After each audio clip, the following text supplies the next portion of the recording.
8월 7일 금요일, 오늘은 민수기 33장 말씀 같이 보겠습니다.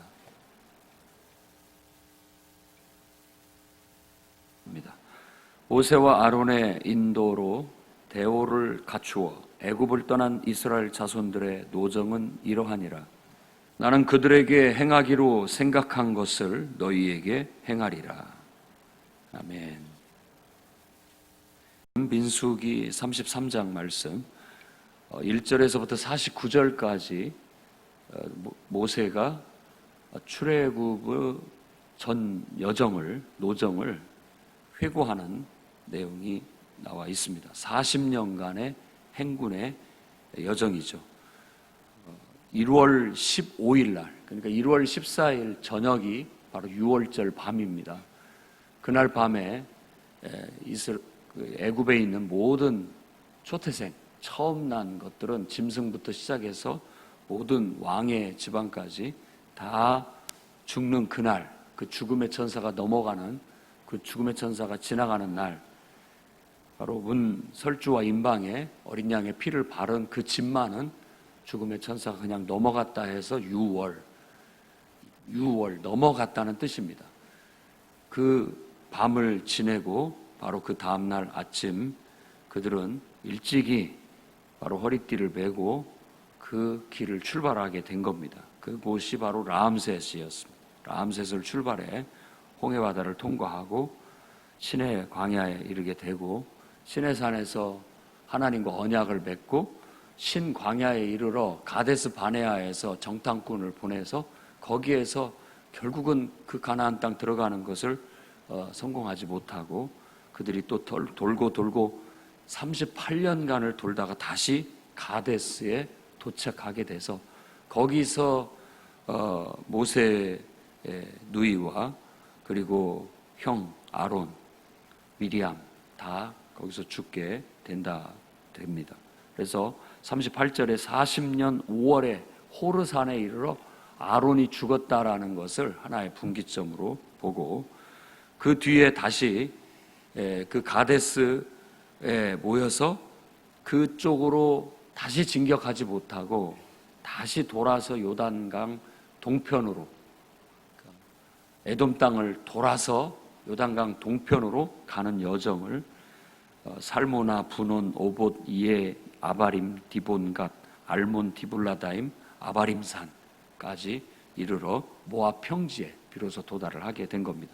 이 여정 속에는 이제 시온이라든지 옥이라든지 하는 그 나라의 왕들을 죽이고 또 미디안을 쳐서 정복시키는 그런 일까지 있었던 것입니다. 그래서 결국 가나안 동편 땅에 르우벤 지파, 갓 지파, 베냐민 반 지파가 정착하기로 하고, 이제 나머지 군대를 이끌고 요단강을 도하여 이제 가나안 땅을 점령해 들어가기 직전에 놓이게 된 겁니다. 그래서 50절에서 56절에 다시 한번 가나안 점령에 대한 사명을 분명하게 말해주게 됩니다. 그리고 난 다음에 이제 신명기로 이어지게 되면 모세가 이 모압 평지에서 가나안 점령을 들어가기 전에 마지막 모세의 고별 설교와 같은 내용이 신명기입니다. 그래서 새로운 명령, 그동안에 백성들을 가르치고 또 하나님께 계시로 받은 율법을 전하고 했던 모든 것들에 대한 보충, 그리고 또 당부, 이런 내용들로 쭉 이어진 내용, 그리고 신명기에서 모세가 죽음으로써 모세 오경은 끝이 나게 되는 그런 여정을 갔습니다. 가나안 땅을 정복해야 된다라는 사명, 이 사명은 오늘날 예수 그리스도를 믿는 모든 사람들에게도 예수께서 승천하시기 전에, 죽으시기 전에, 또 죽으시고 부활하신 후에 승천하시기 전에 우리에게 주신 사명, 모든 사람들에게 가서 복음을 전파하라는 이 사명과 똑같은 겁니다. 땅끝까지 이르러 내 증인이 되라 하는 주님의 명령이나 가나안 땅을 완전히 너희들이 가서 정복해야 된다라는 사명을 말하는 거나 같은 맥락이라고 할 수 있겠습니다. 모세는 가나안 땅에 들어가거든 첫째, 원주민들을 다 몰아내야 된다. 하나도 남아서는 안 된다. 그리고 그들의 우상은 완전히 제거해야 된다. 다 깨뜨리고 부서뜨려야 된다. 그리고 완전히 그 땅을 점령하고 그 땅에 온전하게 거주해야 된다라고 말하고 있는 겁니다.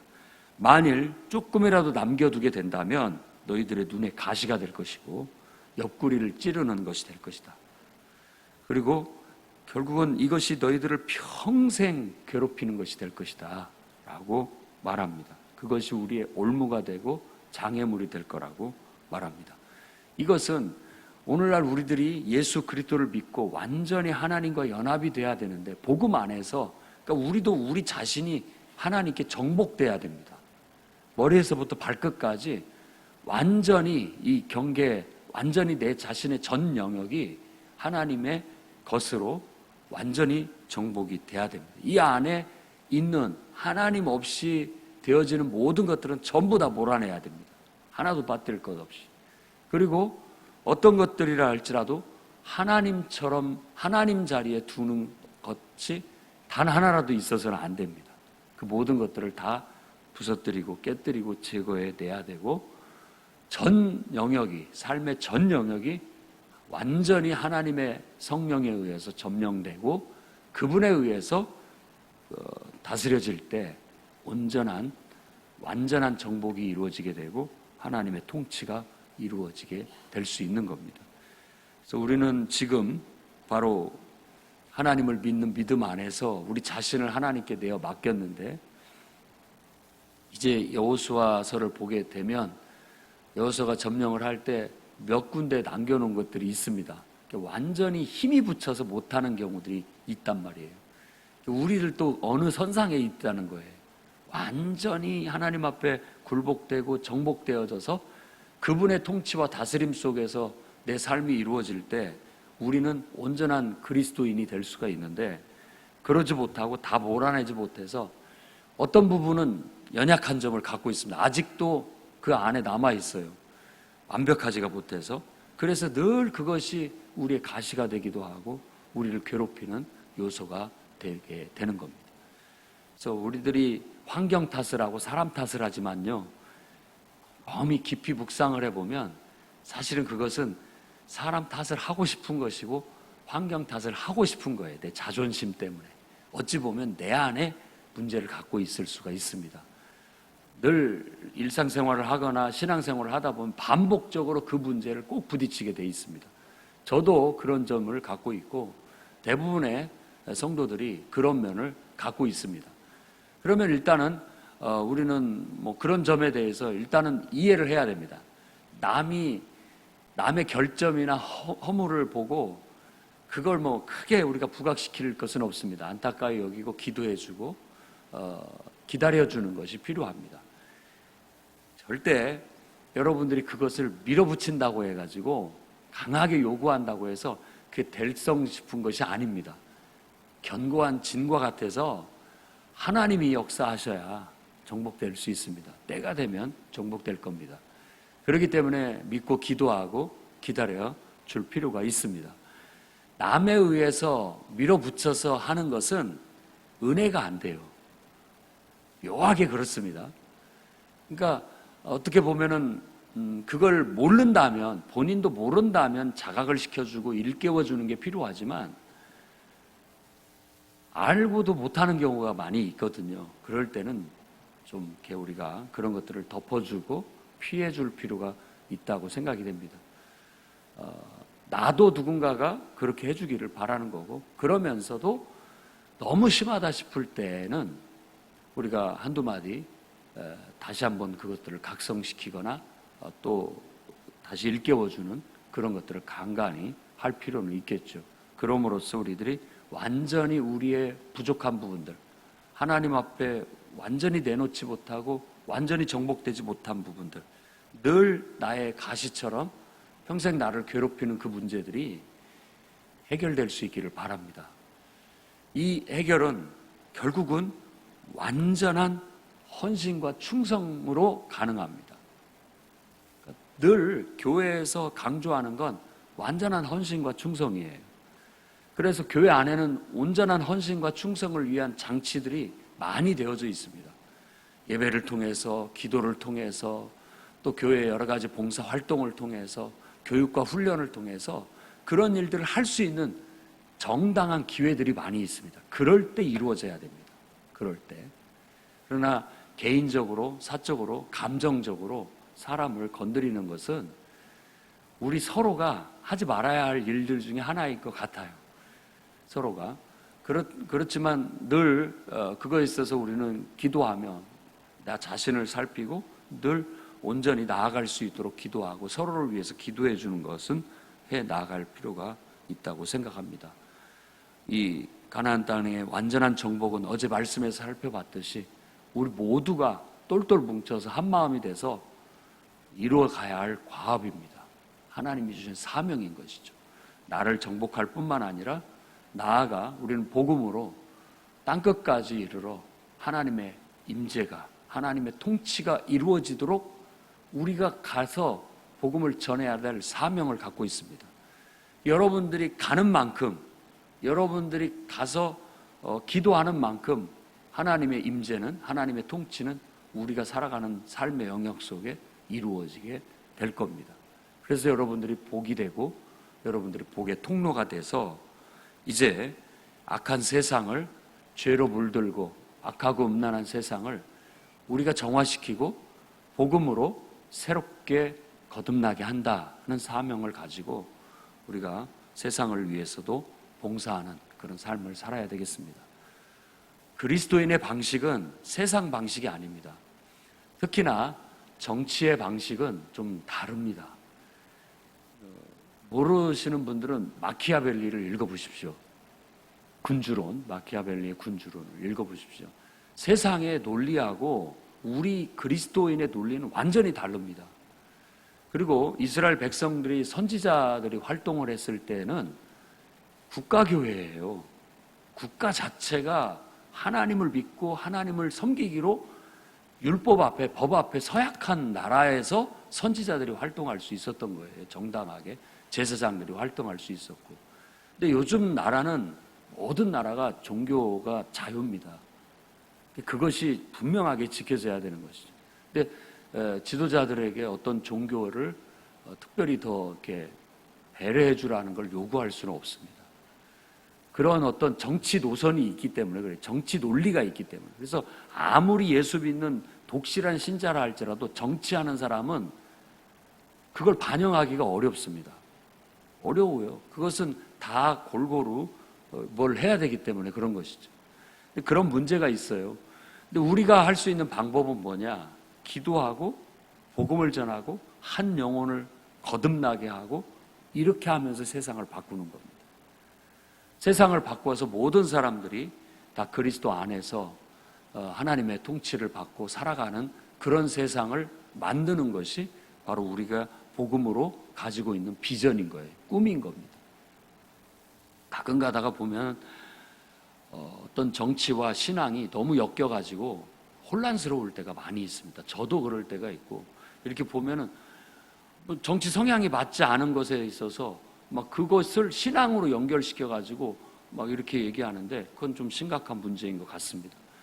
저도 가끔가다 문자를 받는데 어떤 이제 문자를 받았는데 그 문자는 어떤 단체에서 보낸 문자예요. 근데 QR코드 받게 하면 절대 안 됩니다 라는 그런 것이 주요 골자였는데, 만일 QR코드를 시행하는 교회에 다니고 있는 성도가 있다면 빨리 깨어나시고 그 교회를 떠나십시오, 이렇게 문자를 보냈더라고요.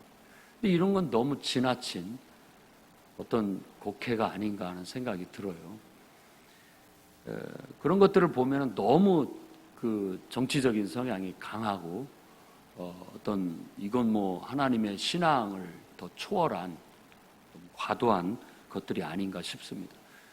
그런 식으로 세상을 정복하는 게 아닙니다. 우리가 힘을 가지고 세상을 정복하는 것도 아니고 정치력을 가지고 세상을 정복하는 것도 아닙니다. 우리는 하나님의 말씀과 복음으로 해야 돼요. 그러니까 여러분이 삶의 현장에서 있는 곳에서 기도하고 한 영혼을 붙들고 말씀을 가르쳐서 하나님을 일깨우고 하나님의 임재를 얻게 하고 그분이 하나님의 통치 아래 들어오게 된다면 여러분들은 어떤 정치인보다 더 위대한 일을 한 겁니다. 세상을 밝히는 일을 하고 있는 거고 세상을 바로잡는 일을 하고 있는 겁니다. 하나님의 위대한 사명을 감당하고 있는 거예요. 그런 식으로 해서 어느 세월에 하겠습니까? 라고 말할지 모르지만 하나님이 하실 겁니다. 그리고 우리가 원하는 온전한 하나님 나라는 예수 그리스도께서 재림하셔야 가능합니다. 아무리 정권을 바꾸고 지도자를 바꿔도 불가능합니다. 하나님께서 이 땅에 오셔서 우리의 등불이 되시고 우리의 왕이 되셔서 직접 통치하실 때에야 이 땅의 악과 저주가 다 벗겨지게 되고 진정으로 우리가 바라는 그런 나라가 오게 될 겁니다. 그럼에도 불구하고 우리가 이 말씀을 우리에게 적용을 해야 된다면 저는 여러분 자신 안에 가시가 될 것들이 남지 않도록 철저히 하나님의 복음의 원리 아래, 하나님의 말씀 아래, 성령의 충만함 아래 여러분을 굴복시키는 것이 이 나라를 정복하는 것보다도 더 위대한 일이라는 걸 아시기 바랍니다. 나 하나도 하나님의 뜻대로 굴복시키지 못하고 정복하지 못하면서 누구 보고 뭐라고 할 수가 있겠습니까? 오늘도 철저히 그리스도의 임재 안에서 내가 사는 것이 아니라 그리스도께서 사시는 온전한 순종으로 여러분들이 나아감으로써 완전한 하나님의 통치가 여러분 안에 이루어지고 여러분을 통하여 하나님의 능력이 나타나서 정말 이 땅에서 탁월하게 능력 발휘를 하면서 사십시오. 여러분들이 하는 모든 일들, 여러분이 지금 살아가는 삶의 요소들을 통해서 하나님의 능력 발휘를 하고 여러분의 인생에 나라는 한 인간의 최고의 가치를 창조하는 데 집중하십시오. 그러면 여러분을 통하여 하나님은 능력을 나타내실 것이고 여러분의 삶을 통해서 하나님이 일하실 거예요. 그걸 통해 하나님 나라가 실현되어지게 될 거고 하나님의 영광이 드러나게 될 겁니다.